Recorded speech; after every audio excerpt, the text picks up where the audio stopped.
I'm Marda Kirn. I'm the director of EcoArts Connections, which is based in Boulder, Colorado, in Los Montañas, and in the United States. And we are bringing together the arts with science and social justice and urban planning and environmental engineering, all kinds of disciplines to increase awareness about global change and inspire people to live more sustainably. We do this by commissioning and producing and presenting performances and exhibits and talks and tours and youth programs and other events. And we are trying we're very honored to be here at the COP. We have a grant to bring playwrights here, and you'll hear from in just a moment. But the important thing to remember is that we really think that the arts have an important role to play here. The reason is because even though there's been incredible progress in the COPs, this is my third COP ahead, will it be in time? Will it really be enough? And we think the arts have a really important role to play in terms of speeding the transition that we absolutely have to happen. And this is based on two facts, at least two facts.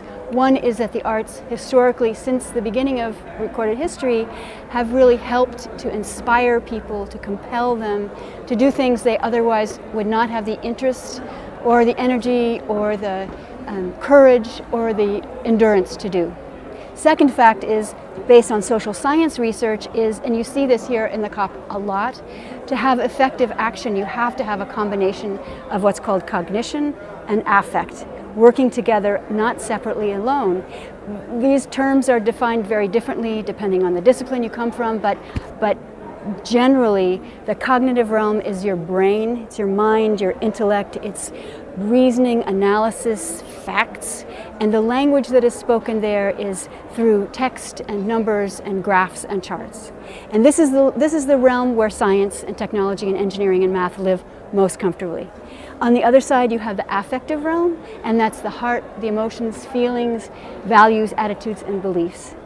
And that is the realm where, and it's told mostly through metaphors, images, and storytelling. That is the land where the arts and humanities live best. When you have just one side working and not the other, it doesn't work. So for example, on the cognitive side, people say, we have a problem, let's come up with a solution. There are hundreds and hundreds and hundreds of solutions. Mostly they sit on shelves because people don't have the affect, they don't have the emotions, they don't have the political will to put those solutions into action.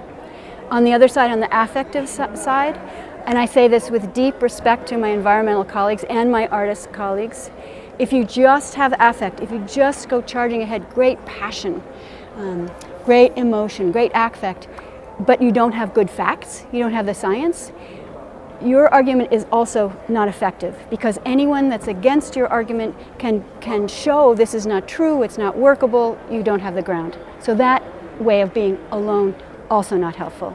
But if you put the cognition and the affect together, if you put the science, technology, energy, engineering, and math together with the arts and humanities together and collaboratively create performances, exhibits, blah, blah, blah, blah, you're able then to all of a sudden have really effective action, because you're able to draw people in, to not push information out, because normal people, they don't, with all due respect, they don't respond to numbers necessarily. People who are trained to look at numbers respond to numbers, and they also don't respond to just, crazy artists, environmentalists. Those are the bad names that we get, a lot of the time. So we try to bring these kinds of things together.